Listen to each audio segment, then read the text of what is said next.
अभी देखो जो भी पढ़ा रहा हूँ वो बेसिकली क्लास 10 के लिए है और क्लास 11 वाले भी इसे देख सकते हैं टू क्लियर देयर कॉन्सेप्ट्स। ठीक है, चलो अब देख लेते हैं जो हमने 6 ट्रिग्नोमेट्रिक रेशियोज देखे थे। क्या क्या था वो? 6 ट्रिग्नोमेट्रिक रेशियोज क्या क्या थे? पहला था साइन, शॉर्ट फॉर्म लिख रहा हूँ। दूसरा था कोस, तीसरा था टेन, चौथा था कोसेक, पांचवा था सेक, छठा था कोट। ठीक है, चलो अभी तक के लिए समझ लो, इसे और थोड़ा इजी कर दूंगा अभी आगे जैसे जैसे हम लोग आगे बढ़ते जाएंगे ये चीज़ें आपको और अच्छे से समझ में आनी स्टार्ट हो जाएगी। ठीक है, चलो तो अब हम देख लेते हैं कि इनको निकालते क्या है, इनका सिग्निफिकेंस क्या है। ठीक है, चलो सपोज आपको एक ट्राइंगल दिया हुआ है, राइट एंगल ट्राइंगल दिया हुआ है। ठीक है, ठीक है, चलो मान लेते हैं ए बी सी। ठीक है, क्लियर है?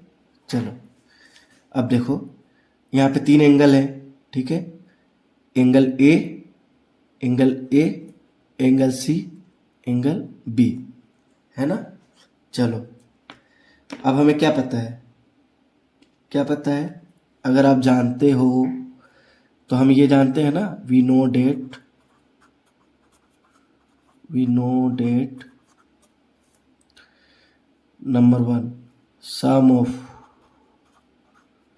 Angles of triangles, sum of angle of a triangle is equals to 180 degree. ठीक है, इसका सिंपल सा कहना ये था, ये प्रॉपर्टीज है ट्राइंगल का। ठीक है, किसी भी फिगर को ट्राइंगल होने के लिए, ठीक है, उसका ये प्रॉपर्टी सेटिस्फाई होना बहुत ज़रूरी है। ठीक है, अभी तो कई टाइप के ट्राइंगल्स होते हैं, isosceles triangle, right angle triangle वगैरह वगैरह। ठीक है, चलो तो ये सभी में सेटिस्फाई होते हैं।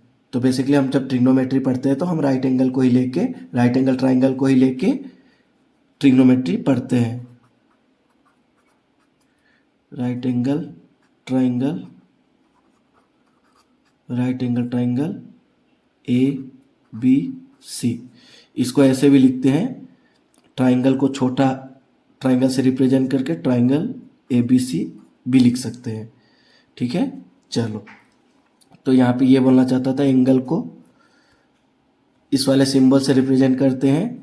तो मैंने क्या बोला था, angle A plus angle B plus angle C equals to 180 degree, हमेशा याद रखना है। ठीक है, चलो अब देख लेते हैं 3 चीज़ें।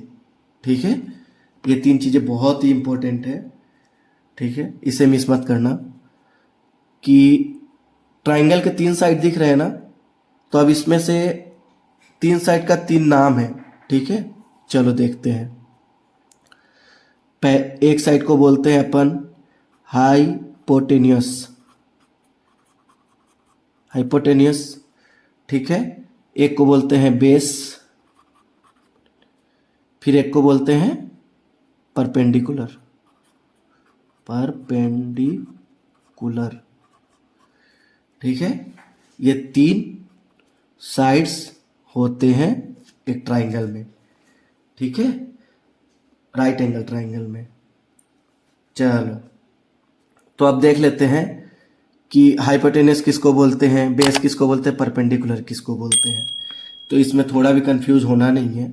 ठीक है, सबसे आसान तरीके से बताता हूँ, कोई रट्टा नहीं मारना है। मैथ्स को कभी रट्टा मारा नहीं जाता है। जिन्होंने भी मैथ्स को रट्टा मारा है वो बस अच्छे मार्क्स ले आ सकते हैं। ठीक है, अगर कोई भी अच्छा एक क्वेश्चन उनको दे दिया जाए तो फिर वो नहीं कर पाएंगे। ठीक है, तो इसलिए मैथ्स को याद नहीं करना है। चलो देखते हैं। तो देखो अब यहाँ पे ट्राइंगल बना हुआ है, ठीक है। अब देखो कभी भी अगर परपेंडिकुलर बेस हाइपोटेनस देखना है तो किसी एक एंगल के बेस पे देखते हैं, ठीक है। अगर मेरे को बताना है कि एंगल सी से अगर देखो तो कौन सा साइड परपेंडिकुलर है, कौन सा साइड बेस है, कौन सा साइड हाइपोटेनस है, ये बताना है, ठीक है। अगर मैं एंगल ए से पूछूं तो वो अलग हो जाएंगे, परपेंडिकुलर बेस हाइपोटेनस अलग हो जाएंगे, ठीक है। एंगल सी से पूछूं तो वो अलग हो जाएंगे, ठीक है ना। आया समझ में। चलो तो अब लेते हैं एंगल सी के रेस्पेक्ट में, ठीक है।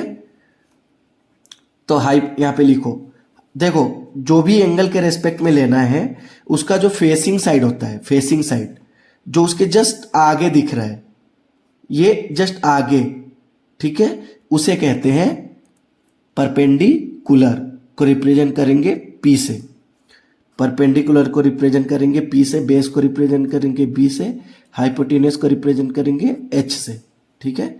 जो उस एंगल का फेसिंग साइड है उसको हमेशा परपेंडिकुलर बोलते हैं, कंफ्यूज नहीं होना है, ठीक है। याद नहीं करना है कि यही परपेंडिकुलर होता है हमेशा, ठीक है, या ये परपेंडिकुलर हमेशा होता है, या ये हाइपोटेनस हमेशा होता है, ऐसा नहीं होता है। ये एंगल के रेस्पेक्ट में परपेंडिकुलर क्या है, एंगल सी के रेस्पेक्ट में परपेंडिकुलर ये ए बी है, ठीक है। और देखो ये परपेंडिकुलर हो गया सी से, जो जस्ट फेसिंग वाला, जो जस्ट उसके नीचे है साइड, सी के जस्ट साइड वाला, मतलब जो उसको टच कर रहा है उसको बोलते हैं बेस, इसको बोलते हैं बेस, ठीक है। और जो परपेंडिकुलर और बेस हो गया, जो बच गया वो हाइपोटेनस, ठीक है। चलो आया समझ में। तो देखो और एक ले लेते हैं एग्जांपल, ठीक है, एक और ट्रायंगल बना लेते हैं।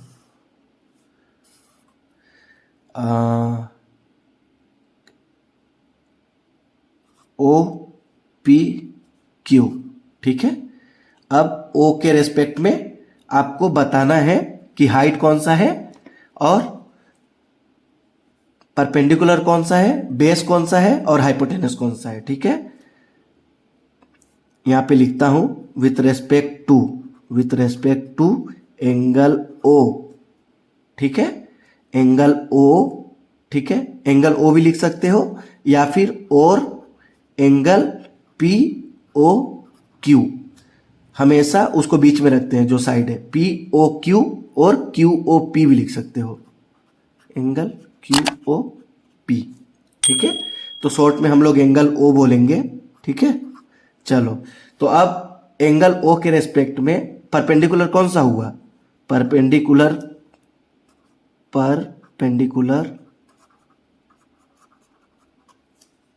कौन सा हुआ, कौन सा साइड हुआ, पी क्यू। देखो ओ के फेसिंग साइड में कौन है, ये है कि नहीं, इसके जस्ट फेसिंग में आगे इसके फेस पे कौन सा है, पी क्यू है, तो पी क्यू हो गया परपेंडिकुलर, ठीक है।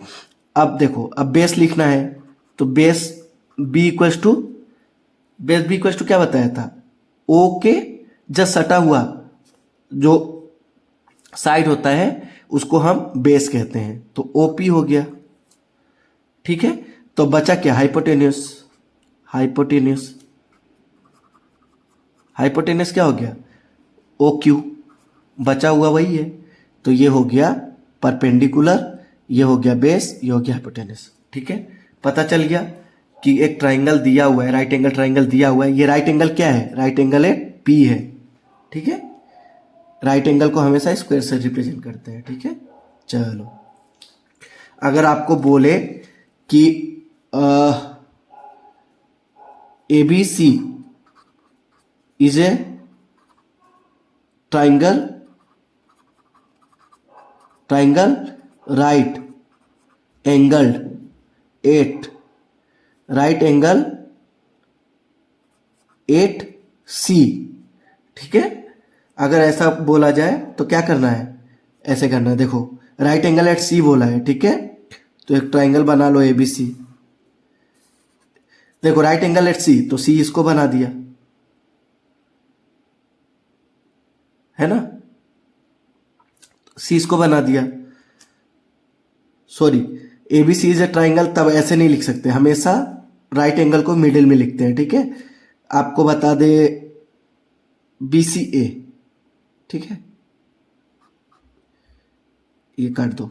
BCA is a triangle right angle at C, अगर ऐसा दिया हुआ है तो आपको पहले राइट एंगल बना लेना है, सी पे राइट एंगल है, ठीक है। अब नाम दे दो, सिंपल, ये हो गया ट्राइंगल, जो भी ट्राइंगल दिया हुआ है क्वेश्चन में। आपको ट्राइंगल बना के नहीं भी दिया जा सकता है, ठीक है। चलो, इतना समझ में आ गया, चलो।